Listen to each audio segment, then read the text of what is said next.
What's going on, guys? It is Wednesday, which is the new Friday for me because our show used to be Fridays at 9:30 Central Standard Time, but now it is Wednesdays at Central Standard Time, 9:30.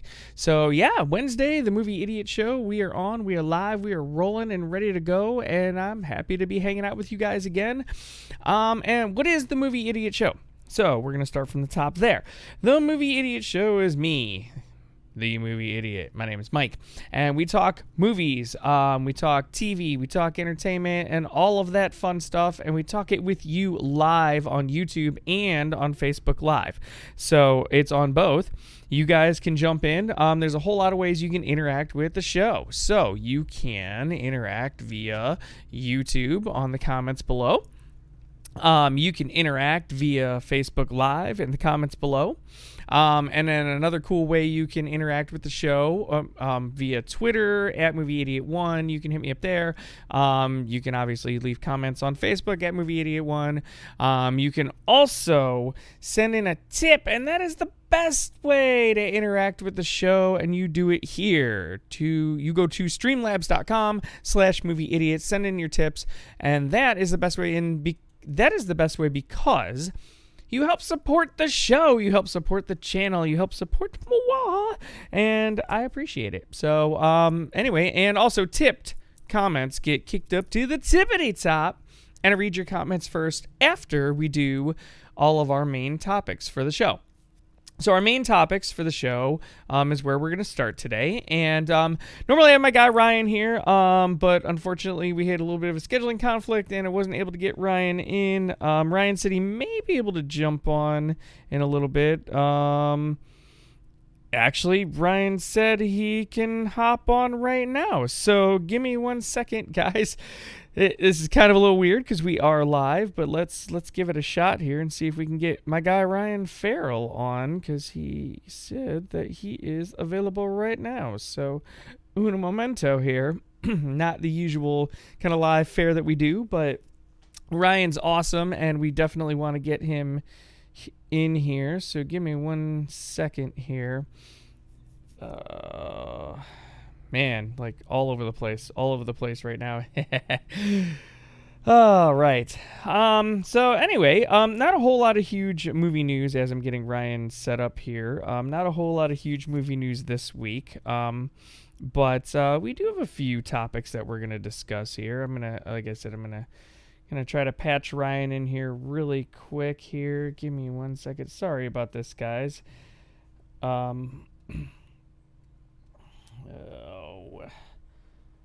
I apologize here again. Usually we have this like pre-done and out of the way, but I've never had Ryan live on the show before, so I definitely want to do this. So since he said he was gonna join, I mean, yeah, we're gonna go for it. So let's hear. Send invite. Sorry guys, we're almost ready now. Yeah, see, this is what live shows look like. Any YouTuber or whomever can go on and just do a show and pre-record it, right? This is what live looks like. Oh shit, this messed up, and oh shit, that messed up. And yeah, we're having fun with it, and that's how we do on the Movie Idiot Show. And there's a reason why we call me the Movie Idiot, because of stuff like this. So let's see if we can get Ryan tapped in here. Yeah, maybe. Yes. All right, cool. I'm letting Ryan in. All right. Maybe, just maybe. Do we got him? I think we got him. Ryan, are you there? Yes, I see him. Boom, he's there. Hi, man. How's it going? Good. Well, let's give you a proper introduction. So joining me on the show today is the man, the myth, the legend himself, the one and only Mr. Ryan Farrell. How you doing? I'm doing wonderful. I didn't know I was the man, the myth, and the legend. Well, yeah, I mean, we got to, get you properly introduced here. So, what's your introduction, though? I'm just some movie idiot, man. No, come on.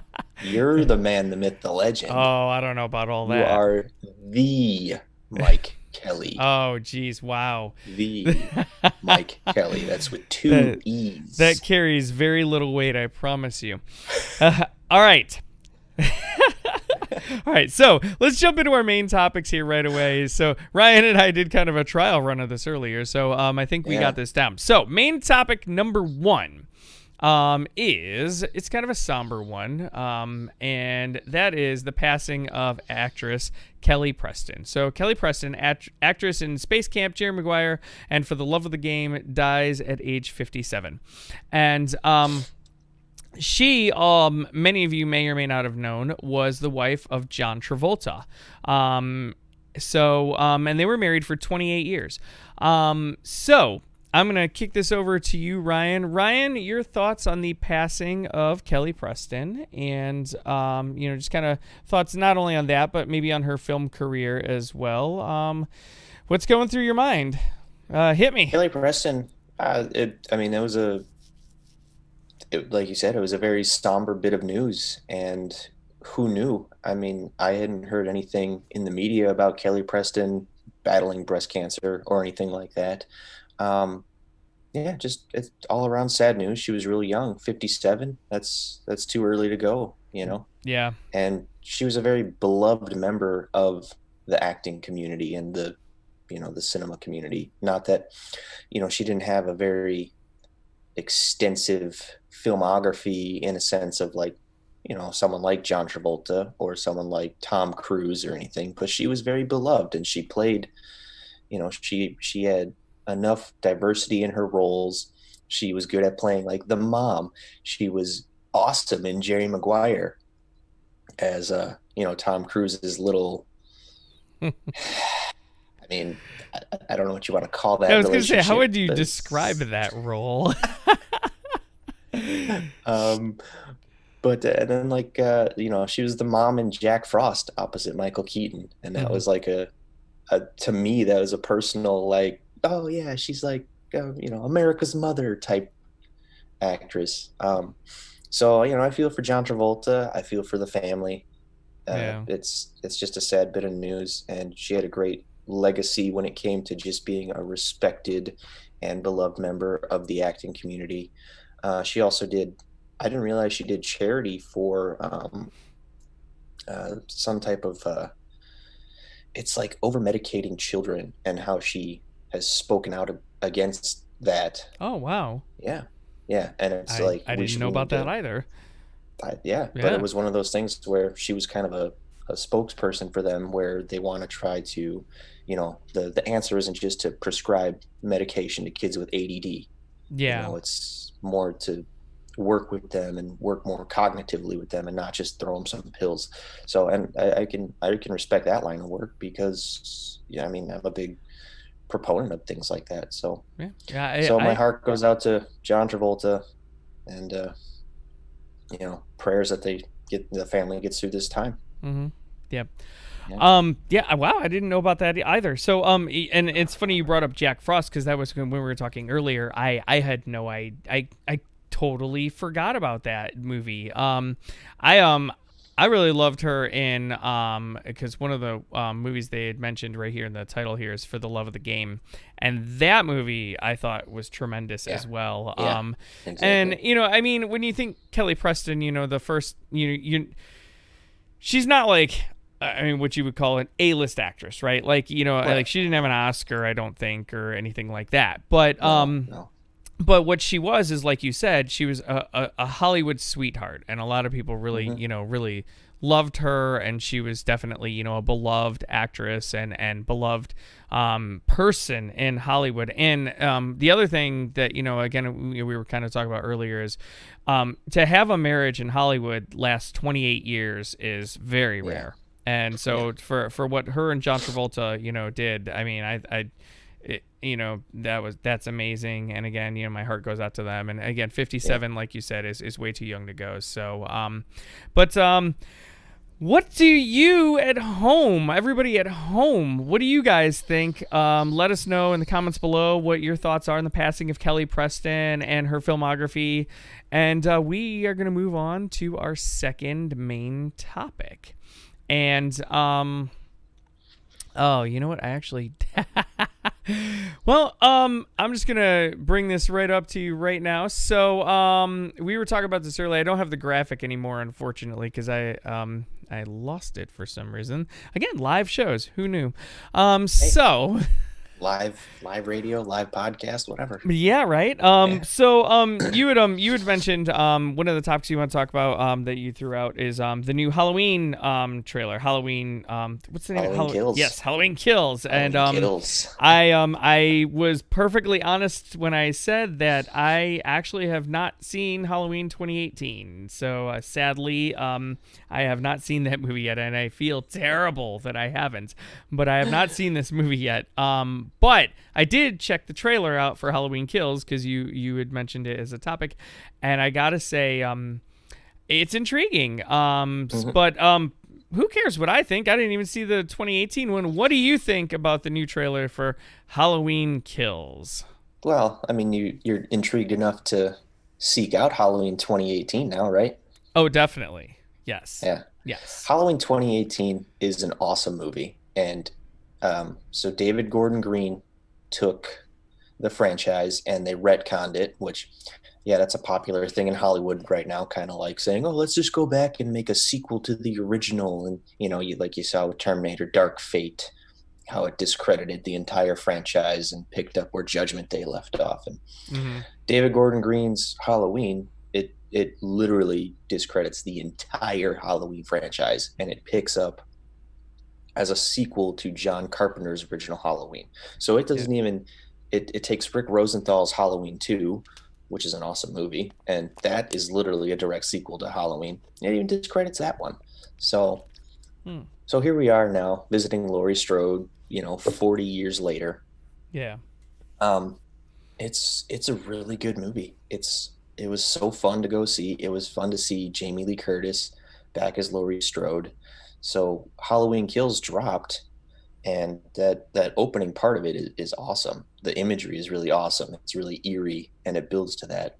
And then Jamie Lee Curtis comes in with her, no, let it burn. No, let it burn now. And I was like, okay. Oh, man. That's a pretty good Jamie Lee Curtis right there. I'm excited for the movie because of the story. Yeah. And I'm excited because David Gordon Green, I think, he's doing a really cool thing with his own Halloween trilogy. But Jamie Lee Curtis, Laurie Strode has been such a touchy subject for her. And it was like, when she did Halloween Resurrection, which was Halloween 8, she specifically asked to be killed off in the beginning because she was done playing Laurie Strode. Really? Yeah. See, I did not know that. But then now it's like, okay, well, now she's back for the new trilogy. But then last year she was talking about parents who let their kids watch Halloween are terrible parents. And it's like, I guess the point that I'm getting at with it is just like, why, doesn't it feel like it kind of poisons the brand a little bit, where she owes her entire career to playing Laurie Strode? Yeah. And, well, okay. So yes, right? Like she owes her whole career, and she kind of, and she pushed it away. But don't a lot of actors and actresses do that? I mean, there are so many that, they want to distance themselves from that icon role because they want to like branch out and do other things. So that part, if you're like, okay, she's like, okay, I don't, I want to be out of this. Like, well, actually, that was one of the things, funny enough, the new Star Wars thing, that was one of the things that Harrison Ford asked for. Oh, yeah, with Harrison Ford. He said he wanted to be killed off. He said he just wanted, and then he ended up coming back anyway. But oops, spoiler alert. Yeah. But yeah. So I mean, I don't have a problem with that. But you had mentioned how she had the comments about other people's kids and watching. And the thing is look, if she would have just stepped out and said, look, I don't think Halloween is a movie for kids, that's one thing. But to go that step further and say that people are terrible parents if they let their kids watch Halloween, that's another. And I always feel like celebrities live in a whole nother world, and we live in the regular world, and they probably shouldn't be commenting on our world, and we probably, shouldn't be telling them what to do either, because we're never gonna know their that's world. fair. Yeah, I mean, Right. That's but fair. but then again, they Totally don't fair. know our world either, most Right. of them. So I don't know, but I will say one other thing. So because you were talking about whether the retconning. To be fair, a lot of those Halloween movies were pretty bad. A lot of them really were. And so I didn't necessarily have a problem with the retcon idea when that came up, because if a franchise, certain franchises that probably needed to be done. I don't know, it just, again, a lot of them Halloween movies were pretty terrible. The first one, great. After that, it was not as great, and it just kept getting worse and worse and worse and worse and worse. I mean, you had the second one is a great movie, and then the third one didn't even have Michael Myers in it. That was that Season of the Witch spinoff. Oh my god, that's right. Yeah. Yeah, but then you had the separate trilogy with 4, 5, and 6, and that was supposed to be the cousin Jamie or something. Yeah. Number 4, I thought number 4 is a very good horror movie. Number 5 is just awful. Well, and then there was the Rob Zombie one, right? And that was a whole nother thing too, Yeah, and that was. I like Rob Zombie movies. Devil's Rejects, House, Thousand Corpses, I think is an. Three from Hell. I didn't see it yet, but yeah, I excited actually to watch seen that it. either. Yeah, but but his take on Halloween also not a big fan of that. Yeah. So I mean, one could argue though that maybe a retcon could, in that case, have been needed. It's really the retcon is cool. Like I said, I like where David Gordon Green is taking his trilogy. I think the story for Halloween Kills is really cool. Yeah. I guess it just really comes down to, it sucks that when you look at Halloween 2018, and it was so cool to see the resurgence of that story, and Jamie Lee Curtis back as Laurie Strode, and she's this badass, I've been preparing for 40 years, and she's wielding a freaking Winchester lever action and all that other stuff. God, that trailer was so good when I saw that. I don't know why I didn't see that movie, because that trailer was amazing. Anyway, sorry. But then it's okay, cool. Here, you have a career resurgence in 2018 with Laurie Strode, and now in 2019, you get a compliment at a film festival or Comic-Con or whatever, because a 10-year-old comes up to you and says, "Oh, I love you as Laurie Strode." And then to go out and say, instead of saying "Oh, why can't you just say, oh, thank you, I'm so, glad you're a fan," you say, "I think parents who allow their kids to watch Halloween are the worst human beings on the face of the earth." Yeah. Oh, okay. Again, that's pretty. Yeah. It's harsh, and it poisons the brand. And it the second she came on in the trailer in Halloween Kills, I was just oh yeah, and there's Jamie Lee Curtis, who just pissed all over her role as Laurie Strode. But that's my opinion. We're going to get to that. We're actually going to put a pin on that, because I'm going to bring that up in the next topic. So I'm going to close off this topic. So what do you guys at home think? Do you guys, were you excited about the new trailer for Halloween Kills? Oh, one more thing, because we didn't bring it up. That is not what I'm looking for. Sorry. One more thing, because we did not bring it up. It got pushed a year. So it's been pushed to next year, to October of next year. So just so everybody knows too, and that's mainly due to COVID, I think, and everything else. So the resurgence of COVID. Yeah. So and we'll get to that in a little bit as well. So anyway, what do you guys think about the new Halloween trailer and everything? Let us know in the comments below your thoughts on that, and we're gonna get on to the next topic, and kind of going into what you were talking about. So the John Wayne exhibit to be removed at USC following protests over actors' racist remarks. Now, I gotta tell you, and I pondered, because we were talking pre-show, I pondered even going over this, but I decided, what, no, it needed to be touched on, because John Wayne is a legendary figure. It's just a legendary figure, not just a big figure, but a legendary figure in Hollywood. So, apparently he did an interview in 1971 with Playboy magazine, in which he stated that he believed in white supremacy and made derogatory comments about Black, Indigenous, and LGBTQ people. And then the outcry obviously has become more prevalent, with recent events and whatnot. So, my question to you is this. A, it's a two-parter. A, should they remove the exhibit from the museum?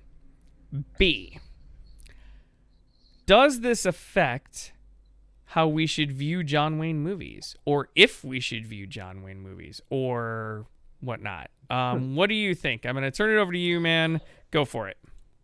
Okay, so the exhibit in question is not even that old. It was USC put it up as like a tribute exhibition in 2012.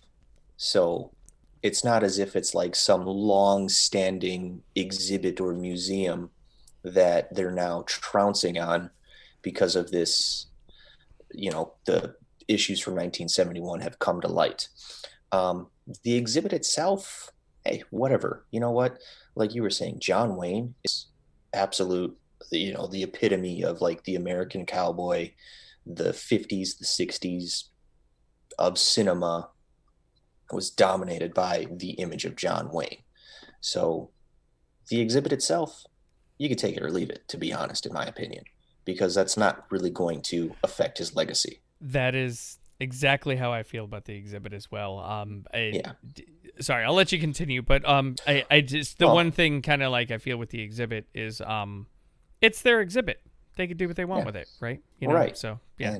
So anyway, continue. John Wayne also, I mean, him being a student of USC, being the reason that USC had the exhibit in the first place, and now these new students going to USC Film School that want it taken down. I mean, you got to think these students that are going there now, when were they born? 2000? Like, sure, okay. John Wayne offends you. I'm sorry, but like my grandfather loved John Wayne movies. So when I was real young, I saw John Wayne movies when I was at my grandpa's house. Mm-hmm. What do you, I don't know. It's just one of those things where it's like, you look at the cultural difference between what John Wayne said in 1971 versus now 50 years later. Yeah. And these students that are having this outcry over this enduring legacy of racism and white supremacy and bigotry. Yeah. And it's to be frankly honest, it's taken way out of context, in my opinion, because it's a matter of John Wayne was born in the 1907 or something like that. Mm-hmm. He was a conservative. He was a very vocal conservative. He was a vocal, active member of like the Republican Party. He endorsed a lot of Republicans for presidents, but it's not as if he was a white supremacist. Did you know that all three of his wives were Hispanic? I did not actually know that. Yeah. His first wife was like from Panama. Yeah. And so it's like he never, and his son came out and said it too. He said, "You're taking remarks out of context," which, we know the media loves to do that, right? Well, yeah. But here's the thing. I wish in this article, because they just reference the remarks. Like I'm trying to see if I can. Oh nope, here we go. They didn't.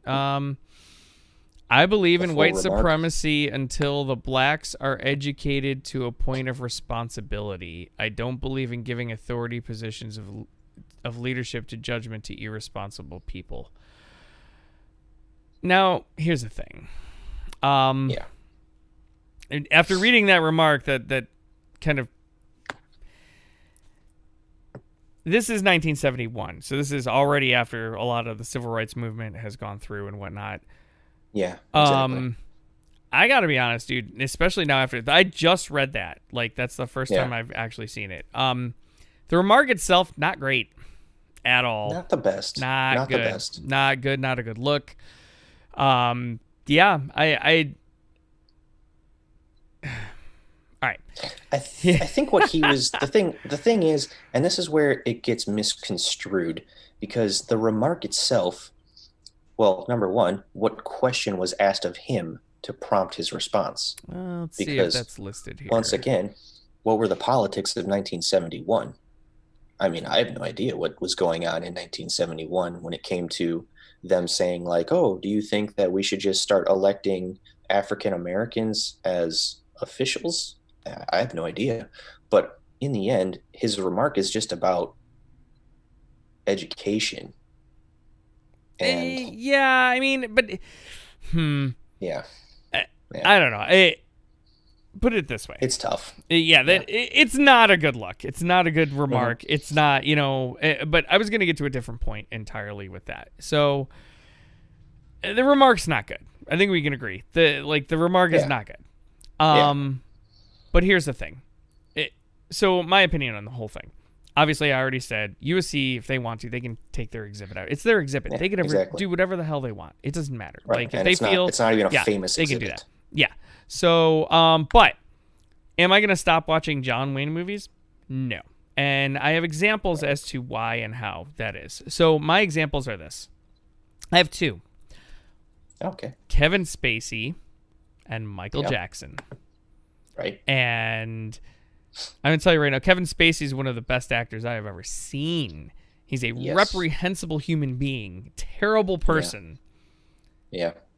But I'm not going to not watch a Kevin Spacey movie. And same thing with Michael Jackson.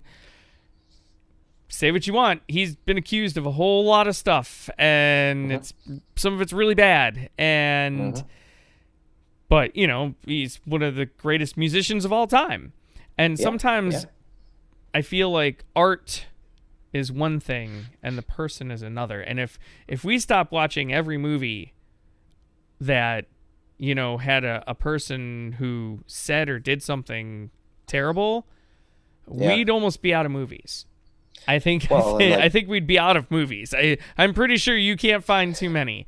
So you're 100% correct. And it's that's like, say, Harvey Weinstein, Yeah, and that's another like, one. let's just go back and just destroy all of any movie that Harvey Weinstein was involved with. Dude, you'd be hard pressed to find a movie. Like, I mean, and that's kind of where I'm at. Like, I don't like the comment, to be honest. I just read it just now, so I'm kind of processing that a little bit. But putting that aside, I'm still gonna watch a John Wayne movie if I want to, because it isn't about the person. It's about the art form and the representation of the art form. And I'll still watch the art form. And that's but maybe I'm just one of those people who can compartmentalize that. Yeah. So I don't know. Anyway, that's a really heavy topic, and I typically try to steer away from those. But it was a good one, and I think you and I agree on this too, where it's not even about being political really about it. It's just because you and I are pretty, not political when we talk about things related to movies. Yeah, yeah. And it's just, it always weasels its way in. And well, to look nowadays, at something especially. like this. Yeah. And it's like, you look at the history of Hollywood, where the majority of stars from the 50s and the 60s were all conservatives and were Republicans. And then in the 70s, you saw that transition to liberals in Hollywood and such. And once again, I don't care. I have no issue with any of that. Like, great. Well, and one of the reasons why I try to steer away from politics as well, just in general, is look, we're all movie fans here. We're like, whether you're left, right, whatever, I don't care. We can all get left, together, right, hang out, talk about movies, and that's what this space is, and that's what I try to work. Yeah. So I try not to get it, but that's kind of a big deal, the John Wayne thing. So that's why I was like, we should definitely talk about that. But you know what? It's just. Oh, go ahead. Just interesting. Yeah, it's just interesting to take that American icon now, and it's like he's been dead since he died in 1979. I don't even know. Maybe probably. It's like, really, is this something that's relevant though to just bring up and be like, in 1971, this is what he said in Playboy. Yeah, I mean, and that's the thing. Like, right? Again, I don't like the comment. For the record, I don't like it. I have to reading it, but you're right. He's dead. and it was in 1971. So I can kind of see, that too. He's dead. So, It was he's dead, 1971. So maybe we should. Yeah. He's Anyway, dead. It happened in 1971. Let's move on. Yeah. And speaking of moving on, we're going to move on from that topic. So what do you guys think at home? Let us know in the comments below your thoughts on that. Do you think that, USC should have taken the exhibit out? Do you not care? Are you still going to watch John Wayne movies, or are you done with the Duke? Let us know in the comments below your thoughts. I rolled off the tongue pretty well. All right. That's pretty good. All right. We're going to get to our next topic. And our next main topic is, so many of you may have heard that Nia Rivera of Glee fame, she was missing. She had went out swimming. I think it was swimming and or boating. I'm not quite sure, but she had went out with her son, who was 4 years old. They found her son alone in a boat, and he said that she was in the water and then she was just gone. And they found her body. The autopsy results came back, and they have ruled now that her death wasn't indeed an accident. There was no foul play involved. It was not an apparent suicide. It just looks like it was an accident. So I'm just going to kind of kick this over to you, Ryan. Your thoughts, kind of on them finding Nia and, just kind of the whole thing as a whole. Yeah. Just another sad piece of news out of Hollywood this week. Mm-hmm. And we had touched on that earlier, that it's been a sad week in news for Hollywood, and with Kelly Preston, the guy from Mythbusters, Grant Imahar, I think is his name. Oh, that's right. Yeah, that just happened too. Yeah. And then last week we lost it was one of my main topics last week, and I'm totally blanking on his name. He was the old guy in Ocean's 11. Oh, Carl Reiner. Yes, yeah, we lost him. Yeah. So it's kind of been a lot all at once for Hollywood for sure. And with Nia Rivera, once again, she was 33 years old, so it's just a sad day. And she was, the story began propagating, I think, yesterday, that she actually jumped in to save her son, who was in the water or fell off the boat or something like that, and was able to get him back on the boat, but then she couldn't save herself. So I think the police are looking into that now, if that was a possibility. And I mean that, good for her for saving her son, but it's just sad that in the end we weren't able, that they found the body and 6 days of searching, and it's those mountain lakes too. They're no joke. Oh yeah, deep and cold. Deep and cold. Deep and at one and point, cold. I think Lake Peru, the one that she drowned in, the deepest point in that lake is 130 feet. Yeah, that's no joke. That's your ears really start popping at that depth. So that's a lot of pressure down there. So And it's just scary in general. Yeah, I had actually not heard the report that you were talking about where she was saving her son. And that's not the initial report that I had read said that her son had said that they were swimming and that she had gotten him in the boat and then she just disappeared. So it's either way you look at it, it's a tragic accident, and again another one gone too soon. And I just feel for her family and of course for her 4-year-old son, which is it's just terrible. So well, and Ryan Murphy, the creator of Glee, and I know the Glee cast, they did a really nice little tribute to her. So if you get a chance, check that out, because it was just it was endearing. I will definitely. And it gives a nice little, just some nice little piece of closure to a very tragic and horrible accident. Yeah.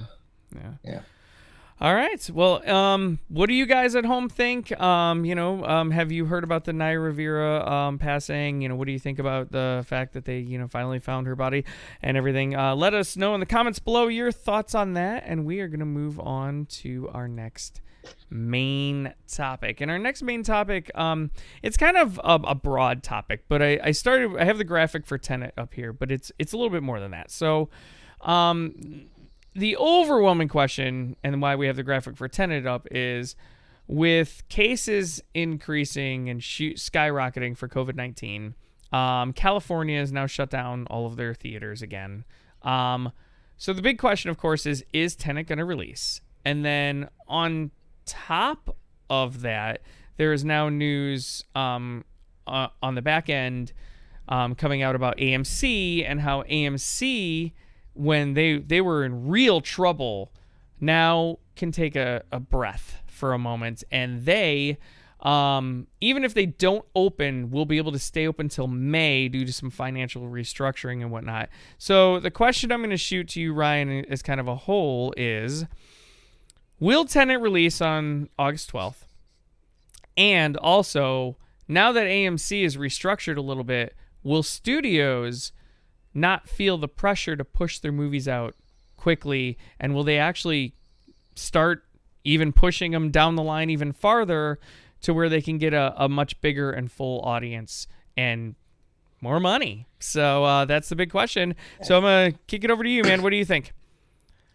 I'm going to retract just slightly to Halloween Kills as well, because along with that pushing, David Gordon Green and John Carpenter, they released a letter to fans about, with a heavy heart and much discussion, we've decided to postpone the release, and we just want to have the best theater experience for fans and all that other stuff. And it's like, reading between the lines of that, it's one of those things where it's like, no, you just want to make your money back.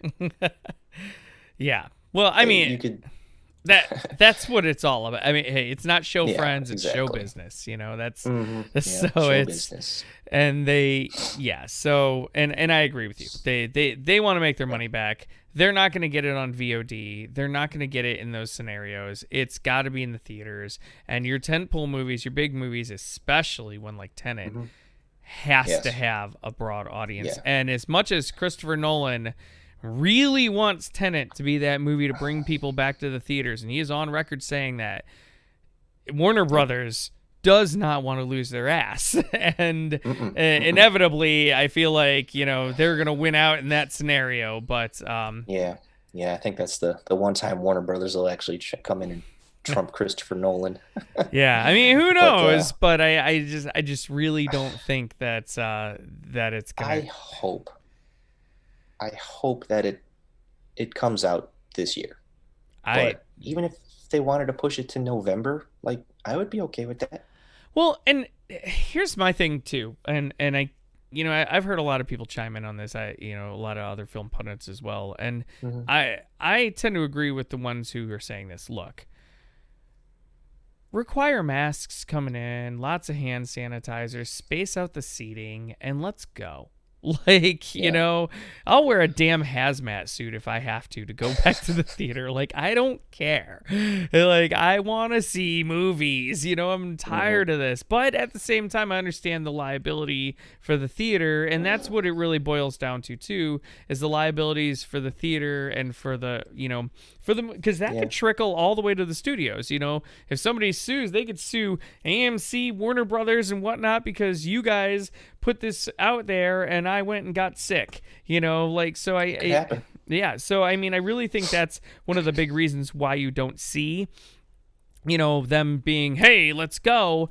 But at the same time, I just feel like, proper distancing, masks, some hand sanitizer, be real careful with the food, take some cues. Like, some of the fast food places got it down. Like, it's almost they don't touch shit. Like, they like hand you hold out a tray and you take your own stuff off the tray, and it's all really like, so it's, there are ways to do this. And the other thing is the other thing that a lot of people need to realize is they're trying to minimize risk. The risk is going to be there, but they're just trying to minimize it.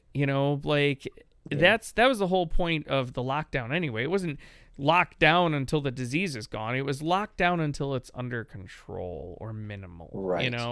And that's the part that I think people aren't realizing so much or, taking into consideration, is that this isn't about, lockdown until it's gone. It's about lockdown until we know how to live with it, basically. Yeah. So I don't know. That's there's a cure. And... yeah, that's kind of my 2 cents on that. So the thing And well, I guess here's the other part, and I would love to see movies again. And I know around here, our theaters reopened, and they've been showing classics like Jurassic Park and E.T., Back to the Future. They're doing like, I know the one in Oak Creek, Wisconsin is doing, they call it like parking lot cinema or something. Yep. And it's like a 2-for-1. Drive-ins are huge right now. Drive-ins are huge. You know, that's a little fun aspect of this whole thing is like the resurgence of the American drive-in. Because like, I mean, the American drive-in is a freaking classic place. And it's been sad to me to see so many of them, especially in our area. Man. Dude, so many of them just shut down and get demolished. Like when they demolished the screen in Kenosha, yeah, I was just like, no. I know that was such It was like that's like one of my biggest like 90s memories is like going there to see triple features and stuff like that for $4. Back when you had to hang the speaker on the side of the door and everything. Now they got it more modernized where you just dial in, but like still it's some like dude. I saw what is he? Night of the Living Dead. Night of the Living Dead. Nice. First time I ever saw it was at a drive-in. So, and actually That's one of awesome. the first movies I ever saw. Period. You know. So, just dude, I'm right there with you, man. I think it is cool that the drive-in has come back a bit more. But I will say, as cool as the drive-in is, and as nostalgic as it is. Yeah, I need my Dolby Prime theater. God damn it! It's like, give me my IMAX. I want to like. That's the thing with Tenet too. Yeah, where it's like you're not gonna want to go see Tenet. You're not gonna go see Tenet on a drive-in. Yeah, no, theater, I don't want to see Tenet on a drive. I want to see it on a AMC Dolby Prime laser projection. The whole bit, man. That's how I want to see Tenet, dude. So, but 7.1 Atmos sound. Oh God, it's so beautiful. And you know, there's IMAX cinematography in the movie. Christopher Nolan always incorporates IMAX and 70 millimeter format and all that, and it's like, that's. I think Tenet really does represent as Christopher Nolan wants it to be, like the welcome back to theaters. Yeah. But the proof is in the numbers, and even though we had theaters reopening around us, and I mean they were showing. The Invisible Man, which got cut off in the middle of its run. Yeah. Oh, that was such a good movie too. Well, I thought so. I didn't even see it yet. I'm really excited to see it. Yeah, worth a watch for sure. But the proof is just in the numbers, where it's like even that movie coming back to theaters, it's not bringing people back. Well, yeah, I mean, so that movie. I mean, that movie wasn't. It's got to be something like Tenet. It's got to be a big movie. Yeah. Like, and they have, the nostalgic movies are nice, and us super movie files might go, but dude, if it isn't like a Tenet or a Marvel movie or something, you're not going to draw in a ton of people. Yeah. And that's what they really need. And, unfortunately, again, it's show business. And the studios are not going to release those big films until they can maximize their dollars. And why would they? Yeah. They can just sit on it. Yeah. Well, they can sit on it for now. There's going to come a point in time where desperation will kick in, but it isn't yet. So, anyway. Sorry, go ahead.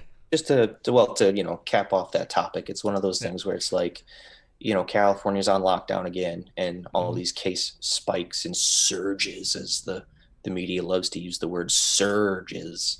Yeah. In California, Texas, Florida, and now we've had the most cases, daily record, whatever. I mean, it's, whether it is or isn't, whoever believes what they want to believe about it, it's back. This is the second wave that they were talking about. Yeah. And now, once again, it's like you said, we have to live with it. Yeah. And everyone can choose their own way to live with it. So if studios want to play it safe and say, you know what, let's just shut down again. And I mean, November is a good month for movies. That's where you get a lot of your Oscar bait movies. So it's like, hey, you know what? Throw Tenet in November. Could you imagine?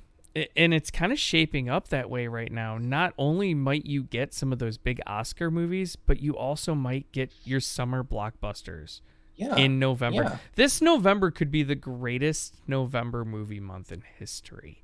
Yeah, it very well could.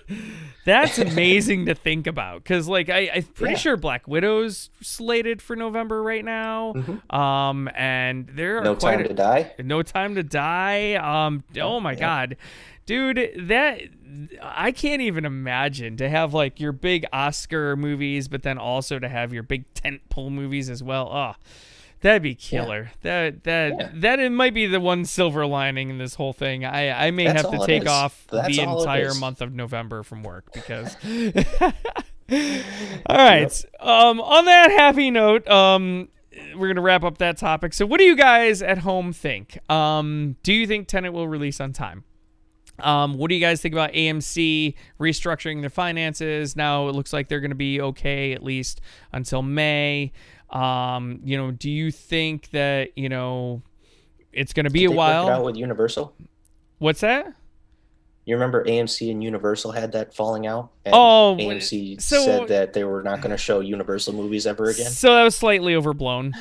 Slightly Yeah, overblown. it What was. AMC said is they're going to stick to their agreement, which their agreement was that if you do not stick to the theatrical window, we will not show that movie specifically. So whatever movie they release early, they wouldn't show that specific movie. And the quote got a little discombobulated there. Misconstrued What? That never No. happens. in the media? Yeah, right. But no, that I mean is pretty much blown over because Universal tried to flex their muscles and the theaters said, no, you need to sit down. So, anyway, but yeah. So, what do you guys at home think? Do you think Tenet's gonna release on time, and how do you think the reopening of theaters is gonna happen? Are we gonna have to wait much longer? Let us know in the comments below your thoughts, and we are gonna get on to actually that was our last topic. So I have a few was it? I have a few questions, just viewer questions, if you want me to bounce a few off of those that got pre-sent in, because let's roll 'em. because we like tips on this show. We're gonna get to our tip topics. So since I got Ryan live today, man, I love it. How do you? All right, so.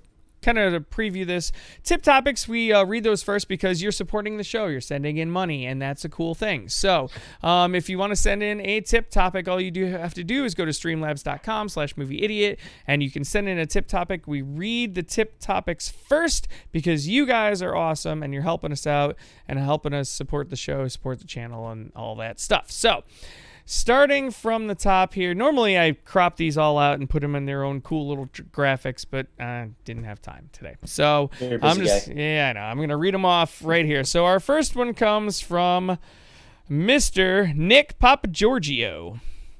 And Nick Papagiorgio asks, hey, I didn't, it says, I love Vegas Vacation, so it's all good. Mr. Papagiorgio. Mr. Papa George. I put in $1, I got a car. I put in $1, I got a car.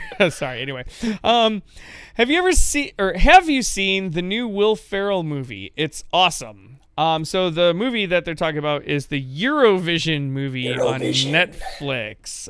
So Ryan, have you seen the new Eurovision movie on Netflix?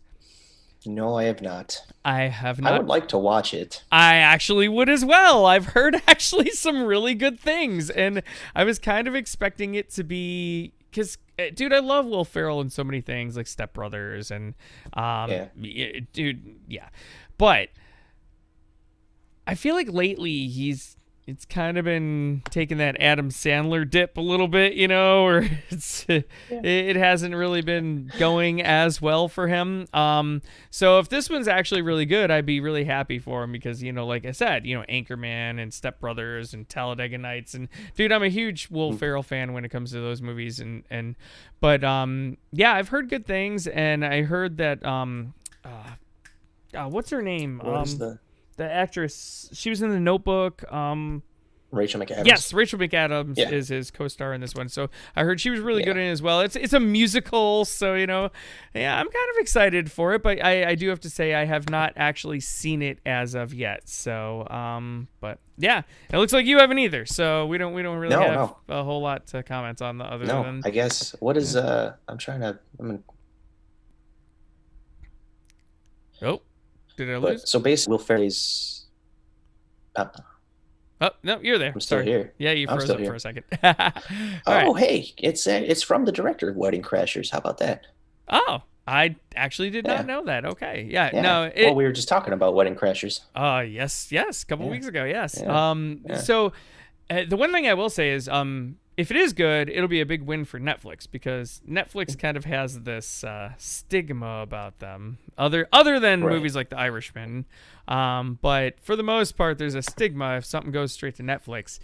That's where movies go to die, and they're not, Guess. I don't know. if they're Hey. direct release. So, but anyway, I'll tell you, when a company is willing to spend $6 billion a year Yeah. on acquiring content, if my movie goes there to die because they paid me some, a nice little chunk of change, hey, Right? by all means, Oh yes, by all please. means, you could Please kill my movie.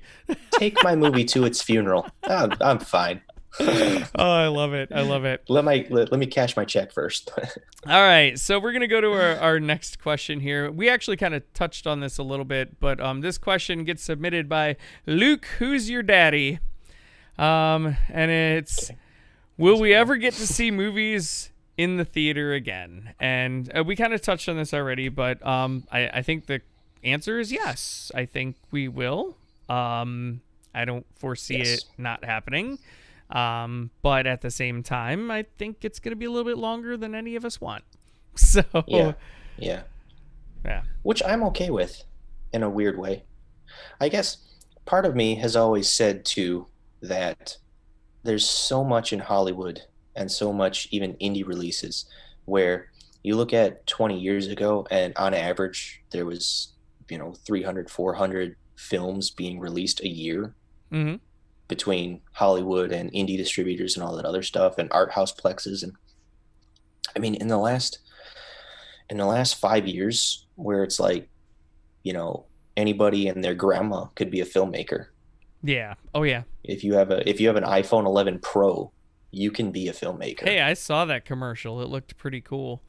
Yeah, and I mean, to be honest, the iPhone 11 Pro, it really does film some really nice footage and it has really yeah. great low light sensitivity. But Yep. it's like we're living in a culture too where anybody can be a filmmaker, and Yeah. I think 2018, 2019, there were 700 plus releases that reported box office earnings, whether it was indie art house stuff or Hollywood stuff or anything like that. So to see that, like, to go from like 300 to 700 plus in the last 20 years, last 15 years. Yeah.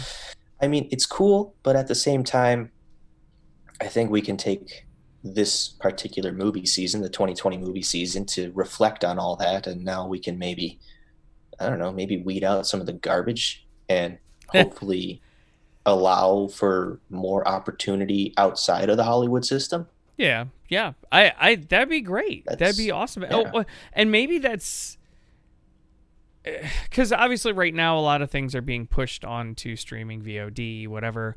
But when the theaters get back into form, maybe that's a good platform for a lot of these other independents or even people at home to get their stuff out there a little bit more. And maybe it'll start. Here's what I think. A case scenario possibly. Let's say, for some reason, AMC does go under, or Regal goes under. That's going to hurt studios. They're not going to have the budgets to make those $200 million super blockbusters anymore. They're just not. Without AMC or Regal or both, it's not going to happen. So that, again, this is worst case scenario. That's going to put the onus on smaller filmmakers who can do narrative stories, who can do cinematography without, special effects reliance.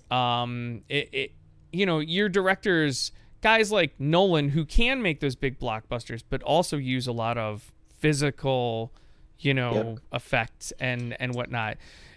Those really great directors are going to start coming up, and maybe that could be the big silver lining. As much as I love me some Marvel movies or some DC universe stuff and comic book fare and all that stuff, at the same time, I'm not gonna lie, I don't get to see as many of those really great story telling narrative movies because of that, because I'm so caught up in all these big blockbuster comic book type stuff that I think maybe this could be that door, that opening back into some really good narrative storytelling and really good cinema, so I don't know, I mean, that's just my kind of thought on that. So no, that's a great way to look at it. That's the way I want to look at it right now, where you can see how this is shaping. Okay, so I like Marvel movies, but for the love of God, there's 24 of them or whatever. I don't if I see another MCU movie, whatever, if they don't if Avengers Endgame was it and they were like, all right, everybody dies. Man. Great, but if they ever get to choose their ending, I seriously want it to be that way. I want everybody to die. So that, and really die, not Marvel die, but really die. yeah. But it's a cash cow, and it's just if you always make $1 billion at the box office, why mess with a good thing? Yeah. So, I mean, maybe this is giving that. Go ahead. Oh, I was just gonna say the only way that's going away is if the theaters close, because if theaters don't close, those movies are coming still. But if theaters close, they're going to have to figure out some creative way to make those movies because they're not going to be able to afford them. So. And you reflected on Memento a couple last week. Yes. And it's I love watching Christopher Nolan's Inception and The Dark Knight and Interstellar and all these movies that he's producing for, between 150 and $200 million. And do you know what the budget was for Memento? Memento's budget was $6.5 million. Dude, that's awesome. And that's a great movie for $6.5 million. And if they made, I don't even know what that movie made in the box office, but I'm going to guess it's somewhere around 100 to 200 million, maybe tops. So if they made 100 to 200 million in the box office on Memento, they've killed their bottom line. So the thing about it, if you look at profit to cost ratio, and Memento was a huge success and it basically launched Christopher Nolan's career. But even the follow-up movie that he did, Insomnia, with Al Pacino and Robin Williams, and then even The Prestige, the budget for The Prestige was $40 million, I think. Yeah. Well, that had some more effects, so it probably needed a little bit. But compared to your bottom line of let's spend $200 million or $40 million. Yeah. And Christopher Nolan has a name for himself now, so it's I would love to see Christopher Nolan just take $20 million and just go back and make a really cool neo-noir mystery psychological crime thriller or something. And it's if Nolan did that, come on, the bottom line of $20 million. It'd be amazing. I think it would be awesome. Absolutely. So, but all right. So the silver lining to it all, like you said, it's yes, we will see movies again. They will come back, whether it's going to be now or whether it's going to be August or September, November, whatever. I mean, October releases are obviously pushing now. I think we'll start to see something in November. Yeah. And then I think going into 2021 and, the next decade of cinema, we might see some gears shifting for sure. Yeah. I kind Time will tell. Yeah, we will see. All right, so then we got one more here, and then I'll let you go. I know you got a lot going on, so All right, let's see. This one comes from Del Mackey. Del Mackey says, I heard that there will be a new TV show on HBO Max about the Gotham PD from the new Batman movie. Is that true? And if so, what do you think? Now, I think when they say that, it's specifically referring to the new The Batman movie coming out with Robert Pattinson as a star, and it's being directed by Matt Reeves. Thank you, Matt Reeves. Yes. So when I first heard this news, because I did hear about it, and when I first heard this news, I was like, didn't they already make that show? I'm pretty sure it was called Gotham, and it was on Fox, right? So I gotta tell you, I watched Gotham. I when that show first came on, the premise was amazing. They were focused around Jim Gordon. It was all about him, and it was really good. Especially that first season was really good. But every season after kind of got worse. And then they couldn't resist. And then they started making it more about Bruce Wayne. And then all of a sudden the Batman cameos. And then the last episode was pure trash. Probably one of the worst closings to a series I've ever seen. I was so not just disappointed. I was pissed at how they did. Really? I was like, this was terrible. Just terrible. I've never seen it. Never saw a single episode of Gotham. Oh, man. I don't want to spoil anything, but, like, yeah, it was not good. Yeah. So, but I loved the premise. So, I don't know if you looked up who the writer and showrunner for this particular show is going to be, but it's the same. I did not. Same writer and showrunner, writer from The Sopranos. And writer showrunner from Boardwalk Empire. So okay. Knowing that information, this show could be what Gotham had the promise to be, and this one might actually fulfill it and then some. So that's kind of my thoughts on it. What do you think? What are your thoughts? Well, okay, so about, I would say 12 years ago, we'll say, probably shortly after The Dark Knight came out, I had my own ideas about a show that was focused, or some type of product that was solely focused from the perspective of Gotham City PD, and populate it with new characters. Don't feature Jim Gordon. We all know who Jim Gordon is. We don't need another show or story about him. Mm-hmm. Make up some new, I want to see police officers in Gotham City and what that entails. Because, we all know Gotham City is, according to, every Batman comic, Gotham City is a cesspool and, the criminal underworld and things are worse than ever. It's let's see that. Let's see Gotham City's, their own take of their war on crime. And let's see some of the criminal empire stuff. So that's where you look at The Sopranos and Boardwalk Empire. So yeah, if those guys can come up with a good story of Gotham City PD versus some Gotham City crime syndicates and stuff, and make, something along the lines of Boardwalk Empire or The Departed. Yeah. And, really show the duality of the police officers versus the criminals and the blurred lines. And, it's nothing that, it's not it's an original story, but to show it in Gotham City, I think would be absolutely cool. Now, I should point out that according to the sources on this particular story, because I did kind of read up on it a little bit, this is going to be based during the time of Batman. So Batman will be a thing. He will be around. He will be... I'm sure there will be references to him. You can't not. And so that will play into some things. No word on if Batman would make any cameos. I kind of hope he doesn't. Or if he does, almost as if it's off in the distance. Yeah, there's the Batman,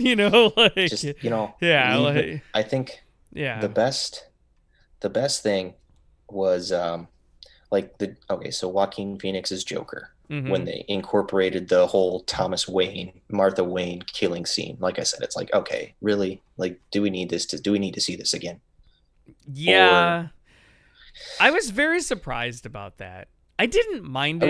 I didn't mind it as much. Annoyed with it. Yeah, see, I did not mind it. I did not mind it. I just was kind of surprised they went there. I was annoyed with it. I was going to say, well, there's actually a line, I think it's in The Dark Knight. It's actual line in the movie, and it's, the part where the guy's going up to the car and he's about to like do a drug deal or something. He's like, "Nah, man, not tonight." No, man, not tonight. Nah, Yes. man. He's like, "You got a better chance of winning the Powerball than running into him." And I think that is exactly how they should refer to Batman in this show. Yes. As more of this, like this mythical, an ominous presence. Yeah, he's there, but I mean, he's not really. You're never gonna see him. So, like you could have like Gotham City PD rolling up to a scene where Batman has already like taken the guys out and tied them up. You know, in Batman Begins when he puts Carmine Falcone on the spotlight and they roll up to it and they're like, "Oh, what happened here?" That'd be a great storyline with it. That'd be an awesome be like good little references. Yeah. Absolutely. But Ben Affleck's cameo in Suicide Squad, I was like, I don't know, I was very indifferent to it, and I was like, I get that they're trying to tie the whole universe together, but once again, it's like I love the indirect references. So like the scene you just mentioned in The Dark Knight, like it's just a very good little pinpoint example of this is how you can still create the overarching story of Batman, but not actually go like you don't need to spoon feed the audience, and that is what gets to me about little like the scene in Joker when they show Thomas Wayne and Martha Wayne getting killed, or Ben Affleck in Suicide Squad. It's like you don't need to spoon feed us all this information. We know it. We've seen how many Batman's been around since 1939. There's so much mythos to Batman. Like let's just put it over here. Let's see a good story. I get why they do. I mean, the spoon-fed stuff is either for your super geek out people or the people that don't know. Like, not everybody is that well versed. I mean, like as crazy as it is to think about, not everybody's that well versed in Batman. They know of Batman, but they don't know the whole story. So I think that's what that spoon-fed stuff. It's either for your super geeks who are going to love every possible Batman nugget they can possibly get their hands on, or, the people who are like, wait, what? His parents died? I mean, there are people like that. I promise you, they do exist. Sure they are. Yeah, they exist. They do exist. And those movies are trying to hit those general audiences. But I really do, like you said, I really think and I hope that this show, when they do it, it's more, like you said, it's more, the reference and that kind of stuff instead of just the complete blatant, cameos and whatnot. But, I mean, I wouldn't mind a cameo if they did it right, but it'd have to be done very well, I think creating a whole new cast and like mentioning like, oh, Commissioner Gordon wants us to do this, or like you don't need to show Commissioner Gordon. We know. Well, and that's the other thing. We don't know if Commissioner Gordon's going to make an appearance in this or not. So there's a chance that the new Commissioner Gordon, I forget the actor's name right now. Who's playing? I don't. Is it J.K. Simmons? No, it's a new guy. And there was controversy because he's African American. Okay. And it was he was in the Hunger Games. He played the super nerdy guy. Oh God, I can't. I'll get it. Hold on. Yeah, sorry, man. I'm the worst with names. Jeffrey Wright. Yes, Jeffrey Wright. Yeah. Yes. Jeffrey Wright, yes. Yeah. Who's a phenomenal actor, by the way. Yeah. I love Jeffrey Wright. Yeah. So, so no word on whether he's going to make an appearance in the show or not. So, but yeah, I still like the premise. I really hope. And with those guys, with specifically the writer, director that are the showrunner that's in charge of it, I feel like if they're probably going to do pretty well. Like their track record is pretty good. So I'm kind of have high hopes for this now. Much higher hopes than the way Gotham ended. That's for sure. So yeah, but I think Gotham being a show on Fox, and it was kind of meant to be that, like kind of a show where the family could sit down and watch it, and it was still it was still edgy. No. No? Watch the first season of Gotham. The Really? first season is actually really good. And Jada Pinkett Smith, and I know she's in the news right now for a lot of stuff, but she is the villain in that, and she is amazing as the villain in the first season. After that, you don't have to worry about it, but I would definitely recommend watching the first season. The take on the Penguin is amazing. Jim Gordon character, it's really good. The first season's really good. It was not, but family friendly would not be how I would describe it at all. This is not campy. This is dark. It was a primetime TV though, wasn't it? It was, but it was dark, and it was. Well, yeah. I mean, are we looking at Tim Burton dark or? Well, not like Tim Burton, but yes, if that makes sense. I mean, Tim Burton's goofy, so it's right. Yeah, it's not that kind of dark, but it definitely was dark, and it definitely. I mean, it was not a family show, in my opinion, anyway. Well, something that you could sit down with like your teenager to watch. Oh, definitely, yeah. Or, like a 12-year-old could watch it. Maybe. Yeah. But not littler kids. No, this is not. No. There was definitely some gruesome stuff. Yeah, I mean, they touched on one of the Joker storylines in one of the later seasons, and it's the one where he removes his face. If that's so that's all. It's the only spoiler I'm going to give you on the whole thing, just to show you like how not family friendly that was. So, but yeah. Anyway.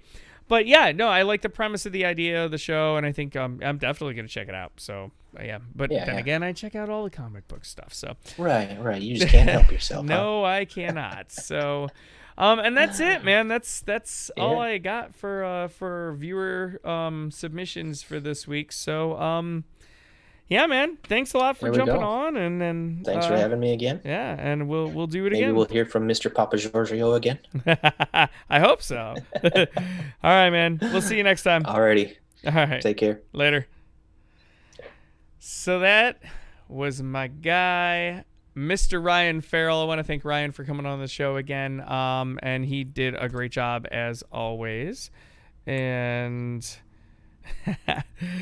And and let me see here. I got a few comments here on this chat stuff going on. Rick Foster was kind of commenting on a few things. So Rick was saying, talking about Kelly Preston, he said, I've read that she was a very genuine and down-to-earth person. He was talking about Halloween. He said, honestly, not a huge fan of the new Halloween. And then he says, bring back Danielle Harris. And then he said he actually liked Halloween 5. And that's kind of all. Let's see if I have any other comments through Facebook or anything else. Doesn't look like it. So yeah, I think that's gonna do it for today's show, guys. So well, thank you guys for tuning in, checking it out. As always, we are happy to have you as viewers. And of course, again, if you want to submit main topics for the show, what you do is you send those into themovieidiot@gmail.com. That's how you submit for main topics. If I like the main topic, I will throw it in there. If I don't, well, I'm sorry. I can't take every submission for main topics. If you want to send in comments, so like the viewer the comments, you can do that again via the tip link. And the tip link is here, streamlabs.com/movieidiots. And again, that, supports the show. You're sending in tips. You can also do so in other ways. Again, you can comment on any of the videos in the chat section. I put up the video usually a couple of days in advance so you guys can, start chatting away beforehand. And you can also, again, hit me up on Facebook and on Twitter @MovieIdiot1. And that's going to do it for this week's Movie Idiot Show. Thanks again to Ryan Farrell for joining me. And again, guys, make sure you know the drill. Make sure you like, comment, share, subscribe, because, we want to grow this community, and, we want to get you guys interacting with each other and me and Ryan and, everything. So, please make sure you do that. And I hope you guys have a great week, and I will see you next Wednesday at 9:30 a.m. Central